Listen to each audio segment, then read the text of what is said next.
What is a comparator? Well, it'll take about 30 seconds to answer that question. It'll take a little longer to explain some of the applications.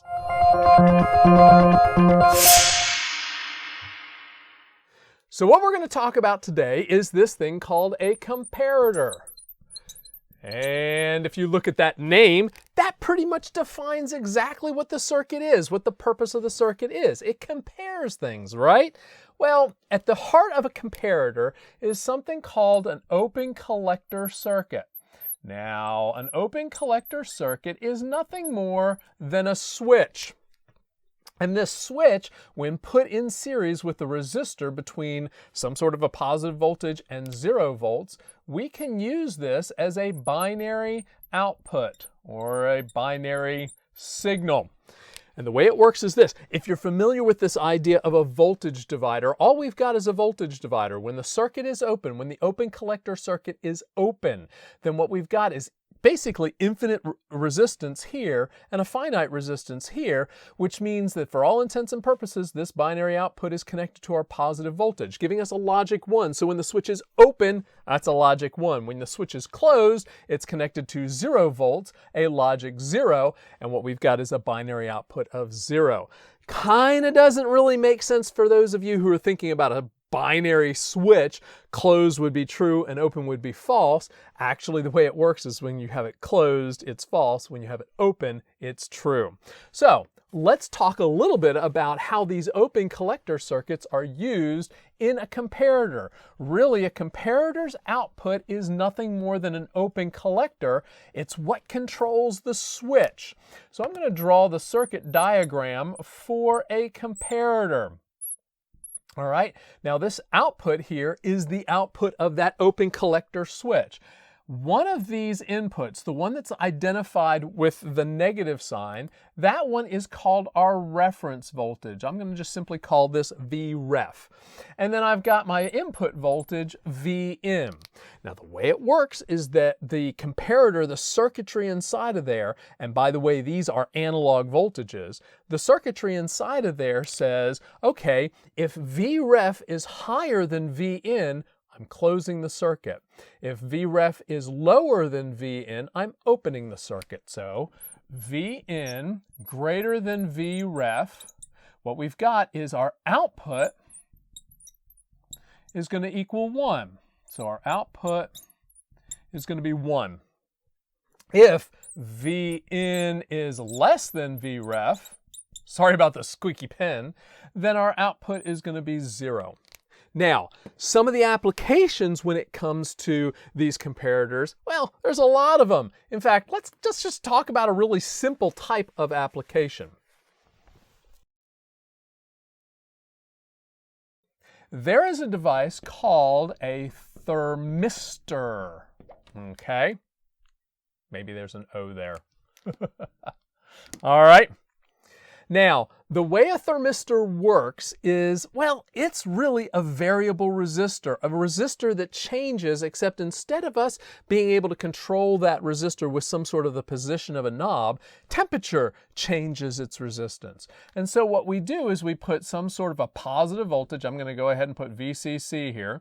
And in line, we'll put this thing called a thermistor, a resistance, a variable resistance T, R sub T, and then we'll have some sort of a reference resistance. We'll just call this R sub S. And this point right here, that voltage, as the temperature changes, this resistance across this thermistor is going to change and the voltage is going to change. Now, if we run that through some sort of an amplifier and then run that in as the positive connection or the input connection for our comparator, and then set to our reference voltage, I'm going to connect that, also have VCC, and then what I'm going to do is connect this to some sort of a variable resistor that you can change with a knob. Okay, so we've got two voltages here. This reference voltage is a voltage that's controlled by some sort of a variable resistor, a knob, or a slider of some sort. So you, as the user, can change the voltage here. The thermistor is what's changing the temperature, is what's changing the voltage level for this circuit here. And when you compare them, if the voltage coming in from the thermistor is higher than the voltage that you've set on this resistor, we will get a logic 1. If the voltage coming in from the thermistor circuit is lower than the voltage that you've set with the resistor, we get a logic 0. Sounds like a way we can turn on and off an air conditioner, a thermostat. All right. Now, what I really wanted to talk about in terms of examples today was this thing called an analog to digital converter, a way that we can take analog voltages and convert them to digital voltages for use with our processing systems. Now, before we start talking about analog to digital converters, these types of systems that convert an analog voltage to a digital number, right? We need to talk about something called a sample and hold circuit. Now, a sample and hold circuit, plain and simple, what it does is you get an analog signal, and if you remember analog signals, well, those are changing all the time, right? You've got this analog signal, whether it's temperature or audio waves, you know, the compression and rarefaction levels for audio, or color whenever you're looking at video. We've got some sort of a continuous signal. Well, if that thing is changing, we can't really do a good measurement. So we need to run it through this sample and hold circuit so we get this kind of a latched analog value. Now that latched analog value is what's going to be read by the analog to digital converter. Now, the vast majority of these analog to digital converters, guess what? They're made up of comparators. Let's talk about a couple of them right now. Now, the first type of analog to digital converter, or ADC, that we're going to talk about is something called a flash ADC. That idea of flash kind of implying it's fast. It turns out that this is in fact the fastest way to convert an analog value to a digital value. Problem is, it's also the most expensive. But let's take a look at how it works. What we've got, and if you remember from our discussions on analog to digital conversion, we've got some sort of, and I don't know why I put a positive there, because it doesn't necessarily need to be positive, but what we've got is a maximum voltage, an upper level, a top level that we can read that this analog to digital converter is capable of reading. And we also have Vmin, the lowest value that this analog to digital converter can read. Now, connected between these is a series of resistors, a bunch of resistors. Now, the key is that all of these resistors are exactly the same value. Doesn't really matter what the value is, but they're all the same value. And what we do is we have comparators that are connected to each position as the reference, the Vref. Remember this minus input. And so we've got each one of these levels connected to our Vref for these comparators. All right, we keep coming down here.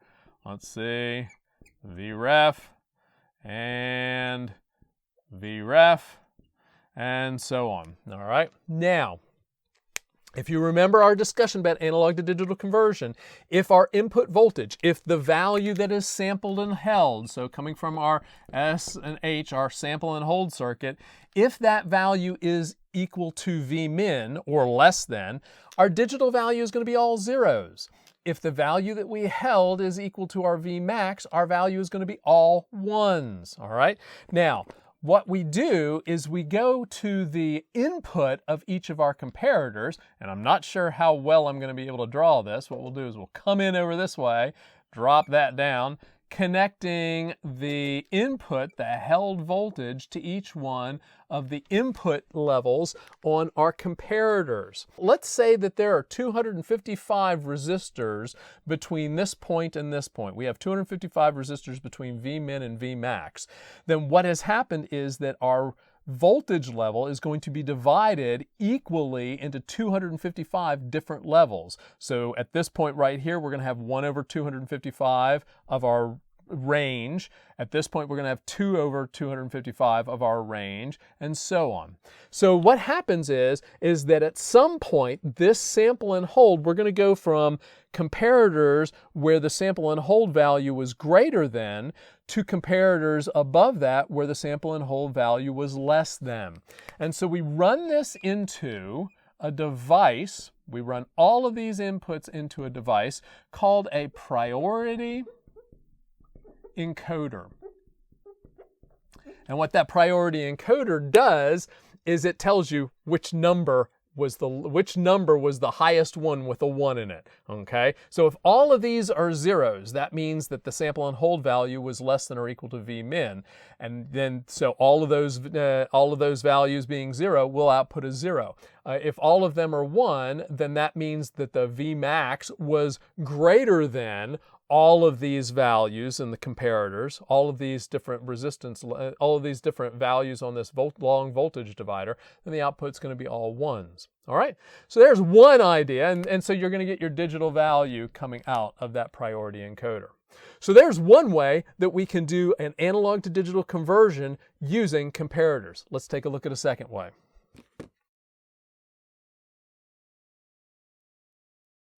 Now this next way is something called a successive approximation ADC. Let's see, just put it right there. All right. Now, once again, we've got a sample and hold circuit. And so it's taking our analog voltage and it's going to hold it. It's going to grab a hold of a value to hold on to it. And we're going to run this into a comparator directly, so a single comparator. All right. Now, so that is our input voltage. But what's going to be our reference voltage? Well, it turns out what we're going to do is we are going to have, well, it's the opposite of an analog to digital converter. It's called a digital to analog converter. And that is going to be driving our reference voltage. Now, what we need to do with this successive approximation ADC is we've got this sample and hold circuit, and what we're going to do is we're going to test values. We're going to create values to put into this digital to analog converter. So I've got some sort of a set of digital inputs here, and what this is going to be driven by is just some sort of a logic, and we'll talk a little bit about what that logic is equal to. Now, the input, one of the inputs to this logic is the result of the comparator. Now, the way this works is that whenever we get this sample and hold, the logic is going to put a value that is in the middle of our range. Remember, we've got our full range going from V min up to V max. We're going to pick a number in the middle of that range and we're going to compare it. If it's less than half, what we're going to do is we're going to get in other words, if the sample and hold value is less than half, then what we're going to do is get a 0 here, and we're going to say, oh, okay, so it was less than half, so we're going to pick a value that's halfway in between that. And then we're going to pick a value that's halfway in between the ranges. Let me show you with a little bit of a demonstration.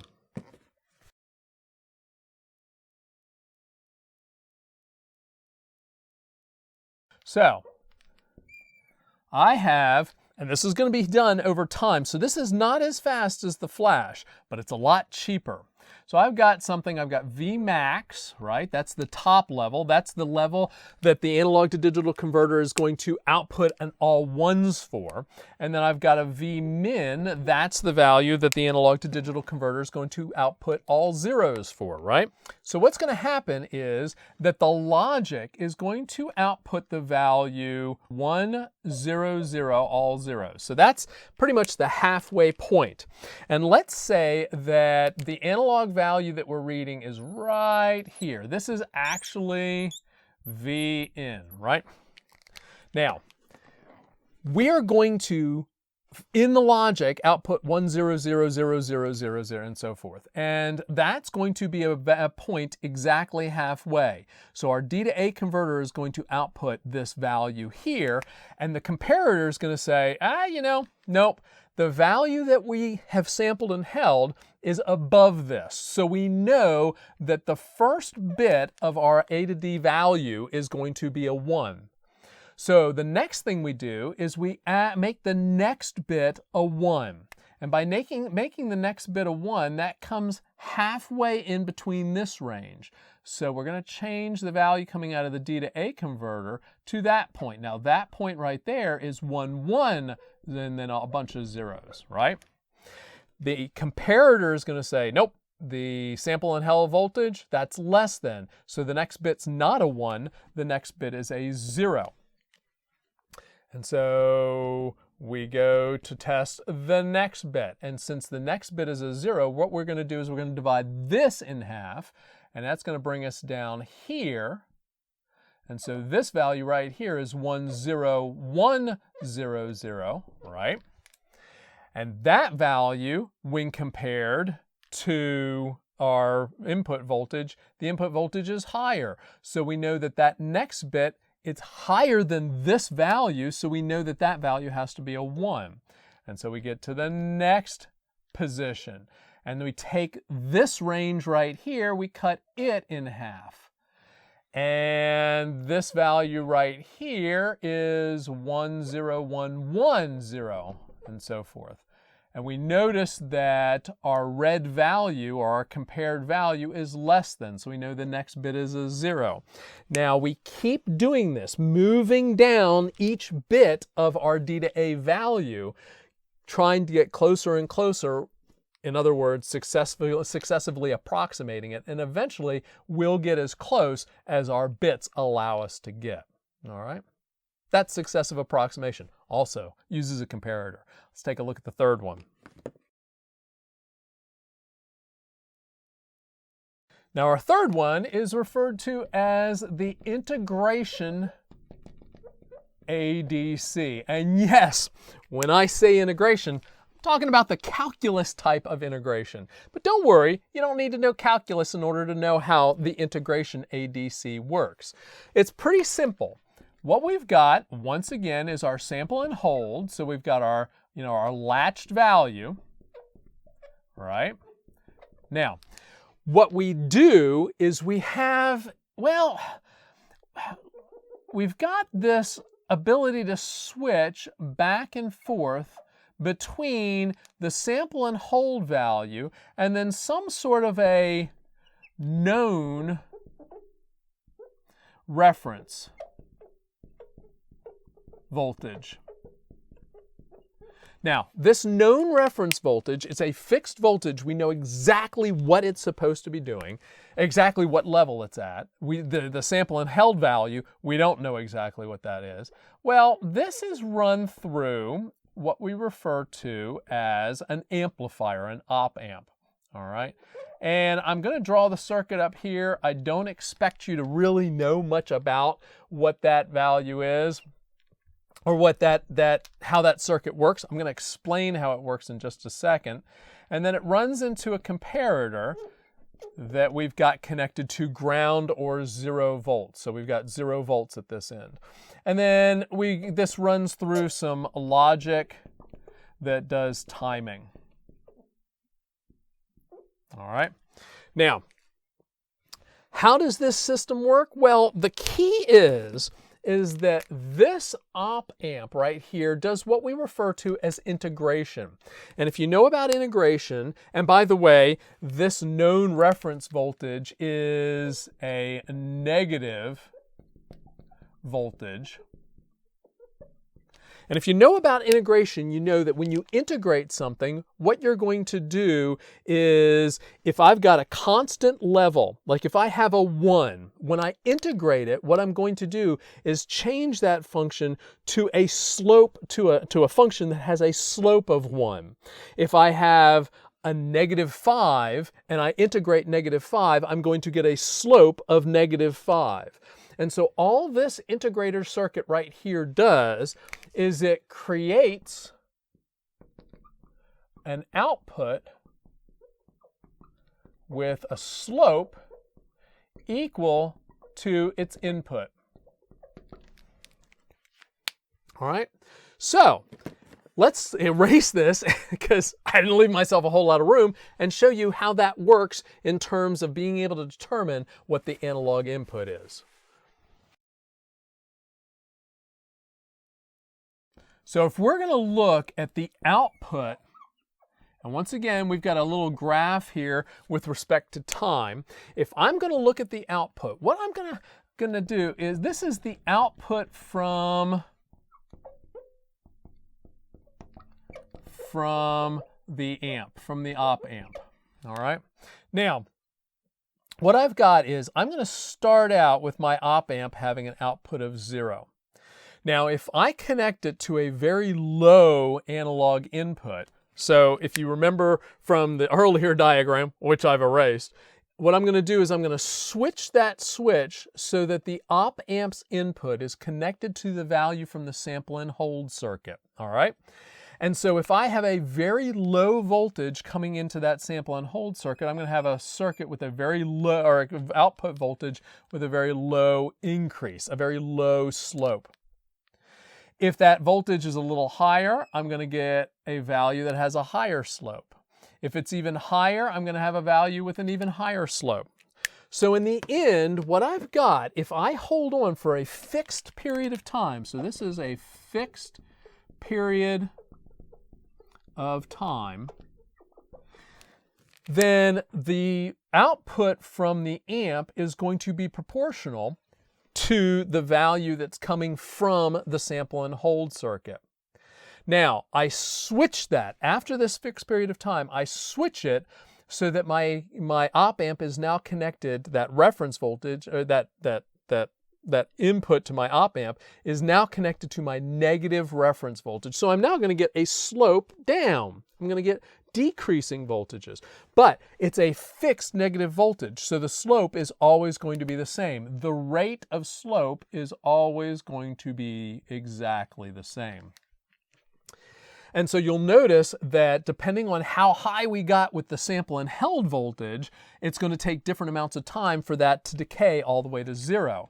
And so depending on how much time it took, all you got to do is just simply measure how much time it took. And so the amount of time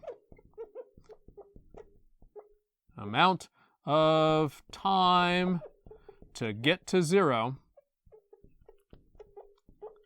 well, that tells you what your analog value is, okay? And that's really all there is to it. So, although it's been kind of a whirlwind of going through a bunch of analog to digital converters, hopefully you got an opportunity to see a little bit about how we use comparators in our everyday circuits.